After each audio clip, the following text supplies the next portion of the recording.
Hi, మైదా అట్టు చూద్దాము. మైదా పిండి వేస్తున్నాను.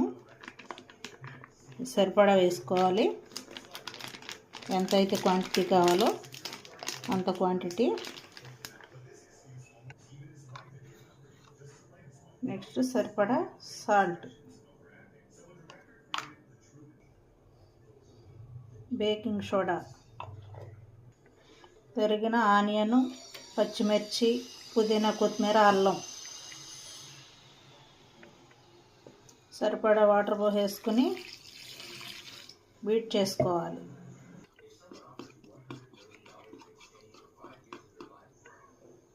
చూడండి, ఈ విధంగా ఉండాలి కన్సిస్టెన్సీ.